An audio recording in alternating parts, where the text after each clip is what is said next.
ஈரல் தொக்கு சரிங்களா. மட்டனோட ஈரலில் வச்சு லிவர் வச்சு நம்ம ஒரு சூப்பரான தொக்கு செய்ய போகிறோம். அதுக்கு வந்து ஃபஸ்ட்டு ஒரு பொடி ரெடி பண்ணணும். 1 இன்ச்சு பட்டை, 3 ஏலக்காய், ஒரு 4 லவங்கம், ஒரு 1.5 டீஸ்பூன் பெப்பர், ஏன்னா பெப்பர் தான் மெயின் இதுக்கு.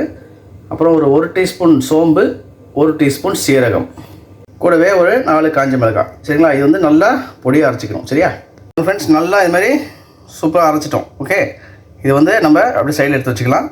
இப்போ லிவருக்கு தேவையான மற்ற ஐட்டமும் ரெடி பண்ணிடலாம். ஃப்ரெண்ட்ஸ் ஈரல் தொக்கு செய்யலாம் வாங்க.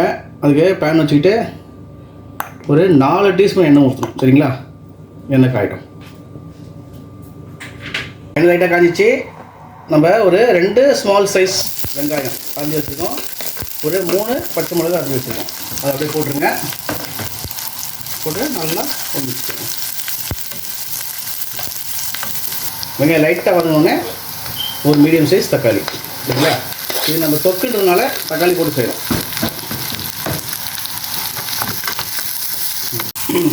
லைட்டாக தக்காளி வதங்கிடுச்சு. இந்த ஸ்டேஜில் இஞ்சி பூண்டு பேஸ்ட்டு ஒரு 3 டீஸ்பூன் போட்டு நல்லா வதக்குங்க. ஏன்னா இஞ்சி பூண்டு பேஸ்ட்டு மெயினாக போடணும்.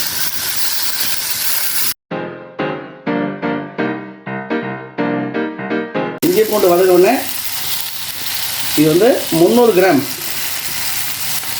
ஆட்டு ஈரல் சரிங்களா போட்டுக்கோங்க. போட்டு நல்லா இந்த மசாலாவை இந்த கலவை கூட மிக்ஸ் பண்ணுங்க. உப்பு சரிங்களா. இது 300 கிராம்னால ஒரு அப்ராக்சிமேட் 1.5 டீஸ்பூன் உப்பு வரும். பெரிய டீஸ்பூனில் ஒரு 1.5 டீஸ்பூன் உப்பு போட்டுக்கோங்க. மஞ்சள் ஒரு 1/2 டீஸ்பூன். ஓகே, அரைச்சி வச்ச அந்த பொடி இருக்குல்ல அது அப்படியே மொத்தமாக போட்டுக்கோங்க. நான் உங்களுக்கு அரைக்கும் போதே அளவு சொன்னேன். ஸோ அந்த அளவில் அரைச்சி அப்படியே மொத்தமாக போட்டுக்கணும். போட்டு எல்லாமே ஒரு நல்ல மிக்ஸ் பண்ணுங்க. ஒரு 3 நிமிஷம் நல்லா வதக்கிட்டு கருவேப்பிலை, கொத்தமல்லி சரிங்களா தாராளமாக போடுங்க. அப்போ தான் வந்து சூப்பராக இருக்கும். கொத்தமல்லி கருவேப்பிலை போட்ட உடனே ஒரு 1.5 கிளாஸ் தண்ணி ஊற்றிக்கணும். தண்ணி ஊற்றிட்டு ஸ்லோ ஃப்ளேமில் விட்டுணும் சரிங்களா. அது நல்லா தொக்கு பார்த்து வந்தவுடனே நம்ம இறக்கிடலாம்.